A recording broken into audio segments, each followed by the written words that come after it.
Hello friends, good morning. I am Colonel Padmanabhan. Today I shall be talking on a very contemporary topic, that is the Galwan action on the 15th of June.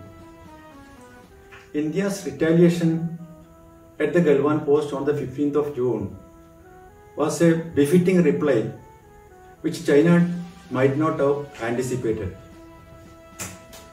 Last year, that is 2019, the Chinese had carried out 660 line of actual control violations and also 108 aerial violations. In 2015, it was about 155. On an average, every year, China has been violating the LAC minimum 100 times. And over the years, the successive government has been keeping a blind eye on this. This has been reported by the elected representatives of Ladakh as well as Arunachal Pradesh and also the local population. Now I shall be narrating what exactly happened on the 15th of June at Galwan, and thereafter what are the probable reasons why China resorted to such an action, and finally what are the course of action need to be taken in future.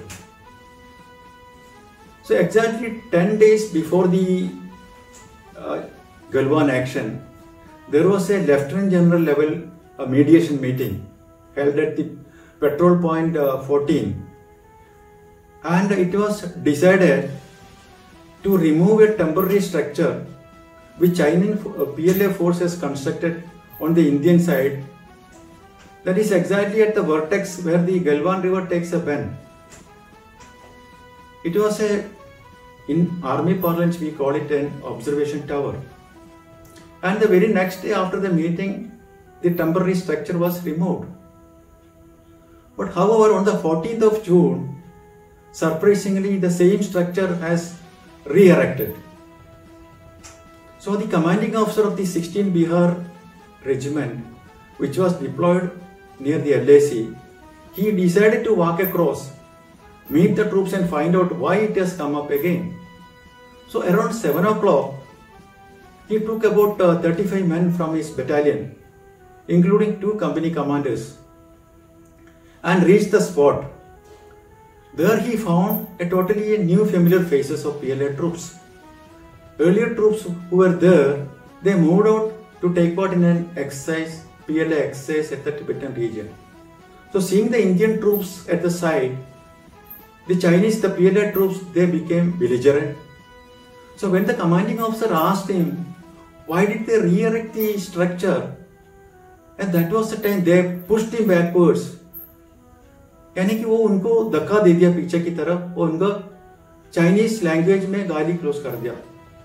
They used expletives in the Chinese language. When the Indian troops saw their commanding officer has been abused and disrespected, they could not stand it. So they immediately pounced on them. So there was a fist fight for the next 30 minutes. After this, the Indian troops, they burned the temporary structure into ashes. And anticipating a bitter reaction for the Chinese, the commanding officer sent a couple of men back and asked them to get more reinforcement. So around 9 o'clock, more Chinese troops came with carrying a lot of big stones, and they threw a heavy stone on the commanding officer, hitting him badly, and in the melee, he fell into the Galwan river. But it was not actually directed, it just happened. So thereafter the brawl lasted for next 45 minutes, and during this fearsome exchange, lot of bodies piled up. In all, there were about 300 men fighting each other. Once the fighting stopped around 11 o'clock, that was the time both the troops started collecting the bodies from the river. In fact, the PLA used metal spiked clubs and barbed wire wrapped roads as their weapon. And after 11 o'clock, a quadcopter, it was a drone. Drone is a remotely piloted vehicle. It flew very low in the valley, basically to map the damage done. And maybe they wanted to launch an assault again. But meanwhile, what happened was, the Ghatak platoon of 16 Bihar regiment and 3 Punjab, they came to the site. Ghatak in Sanskrit means killer or lethal. So the platoon comprises about 20 odd chaps. They are very physically tough, highly motivated, very sharp shooters. They are all commando trained. And they normally spearhead the assault ahead of the battalion. So they came to the site and they ensured that no more Chinese troops come towards the LAC. That is how the situation got stalled and stabilized. Now coming to why China has resorted to this action. There are a couple of probable reasons which I will narrate now. Firstly, the Chinese foreign policy. The Chinese foreign policy is encroach into an enemy territory in a small area and hold it for a long time. This phenomena is known as salami slicing. The strategy is encroach into the enemy territory after crossing the LAC, then hold it, deploy there, then rise the temperature, that is by making a media hype, then get into the bilateral talk, and after some time they withdraw. So like I told you, in the last so many years after the 62 war, this has been happening, but the successive government has been always keeping their eyes closed, not retaliating, not taking any reciprocal action. Now the next reason is the construction of road. The road from Darbuk via Shayok to Dawlate Beg Old DBO is a stretch of 255 kilometers. This has been converted into a 2-lane all-weather Class 70 road. And this passes through the base of the Karakoram range. And also there is a link from DBO to the Leh. So the interland connectivity, the movement of troops is faster. Now what is happening is that the DBO is such a place which has got a advanced landing strip. That is, in 2013, the Indian Air Force heavy transporter CJ-130J, it landed there. It is at a height of 16,730 feet, highest in the world. So they made a history. So DBO is totally clustered with a lot of troops, with a lot of advanced instruments and all. Therefore, it is a threat to the Chinese, that is CPEC, that is Chinese-Pakistan Economic Corridor, which is passing through the Karakoram Highway. It is at the show window, so it's a threat to them. So that's why China is agitated towards this development of the border roads. Next is the COVID-19. You know, the COVID-19 has damaged the Chinese economy and also its international reputation. The 73rd session of the World Health Organization of the United Nations, during the session, almost 62 nations, they demanded there should be an impartial and an independent inquiry carried out to investigate how the COVID-19, the pandemic has originated in China, which China was not very happy about it. But however, because of this, what happened? Because of the pandemic, that the loss the world has suffered in terms of human lives, lot of sanctions, lot of Chinese apps were banned, and lot of imports from China. The India cancelled its that rapid test medical kit, which is of poor quality. The infrastructure project has been, the contract has been cancelled. Almost 59 apps has been banned. So it economically isolated China, it strangulated China. And second, next reason is the abrogation of Article 370. The abrogation of 370 changed the status of Jammu and Kashmir. The state is converted into 2 union territories. That is Jammu and Kashmir Union Territory and the Ladakh Union Territory. As per China's concern, they say the unilateral decision taken by the India is illegal and invalid, and it is a threat to Chinese sovereignty.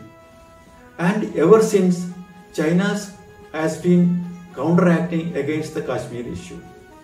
So this is again a matter which China is not liked. Now next is the Home Minister's statement in the Parliament that Akshay Chin and the Gilgit-Baltistan is an integral part of India. Yes, of course. Akshay Chin in 1842, the Maharaj, it was under Maharaja Gulab Singh. And in 1925, if you see the map produced by the Peking University, Akshay Chin is part of India. And in 1950 also it was part of India. Only in 1957, the Chinese, without the knowledge of India, they constructed a highway passing through the Akshay Chin. And 1957 they made a map showcasing that it belongs to China. When Jawaharlal Nehru contradicted this version, then the Chau En-lai did not agree. And that was the end of it. Now coming to the Gilgit-Baltistan, you know, immediately after the first independence, the first Kashmir war took place, and in 1949 January, the UN now involved and ceasefire line was enforced. Before the ceasefire line, this Gilgit-Baltistan was named as Skardo, which was a Tahsil of Ladakh district. Because of the ceasefire line, what happened? The Skardo has become part of POK and then renamed it into Gilgit-Baltistan. Of course, it is a part of India only. Then the next reason is India's proximity to US. Now, America has realized India is an emerging economic country, and also it is better to make a good partnership with India. So India has been a very strong defense partner with America, contracting or signing a lot of defense agreements. And also the alliance like the Quad Plus, the Malabar exercise, the freedom of navigation exercise, the G7 club narrative, the Tiger Triumph exercise, and the 2+2 dialogues. These are all activities or alliances which made India and America very stronger and also very dominant in the Indo-Pacific region. Therefore, it is a threat to China, which is showing its hegemony in the South China Sea. So China doesn't like India to be closer to America, because it knows if India and America are closer, this relation is going to be used against China. Therefore, it wants to restrict the proximity of India to America. Now, next reason is China wanted India to concentrate more troops on the LAC by making the intrusion and also developing this area so that India concentrates less on the Indo-Pacific in the maritime scenario. As it is, because of so much of intrusions, India made it a point to develop the border areas. It allocated about 784 crores of rupees for the border development area plan. And out of the 3,500 front line, that is the LAC, parallel to that about 10 kilometers short, India has almost constructed a 2-lane all-weather class 70 road. Lot of tunnels. Out of 410 bridges, almost 155 bridges were constructed by the Border Roadways Organization. Lot of irrigation projects, schools, hospitals, playgrounds, advanced landing grounds at Anantnag for fighter aircraft. These all things developed, and also India has formed a new mountain division, basically round the year high altitude warfare trained. So India is spending a lot of economy in maintenance of troops. Also an alternative route for interstocking to Leh through Kullu Manali Rohtang Pass is making a tunnel has already been started. So these are and also the growing, next reason is the growing power imbalance. You know, China is an emerging economic power. It is, as per the IMF report, that is GDP of China this year is 40 times higher than USA. So it is going to overtake USA as a superpower. It has got world-class companies. It has got largest strategic reserve. It is a world major military power, major economic power, and it has got considerable amount of financial reserves. Now, if you compare with USA, it is in chaos. The pandemic is not under control. It is facing economic crisis. The unemployment is on its all-time higher. So Chinese, because of this power, it is showing its expansionist attitude. Now, the internal situation. The China's internal situation, there are a lot of turbulence taking place. First of all, in the Galwan action, about 43 to 45 PLA troops were killed. And mind you, unlike India, they did not give a ceremonial funeral to all these killed soldiers. So it has hurt the sentiments of the Chinese public. Also, Chinese norm is one child norm. So these children are very pampered. And China is following a conscript, that is compulsory military training for 2 years. And the poor students, or basically youth from the poor families, just for getting an employment to sustain their life, they join the army. And 2 years you can understand how much competent, battle efficient they would be. So they are not at all competent. And you know, the last time China fought a war was in 1917 in Vietnam, where they miserably failed because of the Vietnamese guerrilla warfare. Equally, the America had faced the brunt of it. So they don't have any experience also. But at the same time, the ESM in China, they are very, very unhappy. Because unlike India, they don't have a common organization which looks after their pension or the welfare activities. They are attached to the respective tahsil or the district, and it is up to the district administration whether they take interest in the welfare projects. So there is a disgruntlement amongst the ex-servicemen fraternity. And also there is a disconnect because the Jinping, who is the premier presently, he is 3-in-1. All the power is centered in him. And there is a disconnect between him and the theatre commanders. And because of all these internal turbulence, now China wants to deflect the attention of the public, like Pakistan always does. These are one of the reasons why China resorted. Now, what is the next course of action? India is not what it was in 1962. The Galwan action and the Kailash Range occupation on the 29th of August has shown that India is proactive, and India is totally changed its approach towards China. Now on 29th August, India occupied a very dominating feature, that is Kailash Range across the Chushul sector, which it was a big surprise for China. It has a very, very proactive action. Now secondly, what is required is the density of troops along the LAC should be much more, and simultaneously we should also open the diplomatic channel. Both action at the armed forces level and at the diplomatic level is required. Now we also should achieve self-reliance, like the Make India, the Digital India project. We should concentrate on the manufacturing sector so that we reduce the import level much less. So these are the actions required. And also China should realize, if you want to improve the bilateral relations between two countries, the peaceful situation at the border is very indispensable, very essential. That they must understand. So these are the views point I want to give, and I finish here. Thank you so much.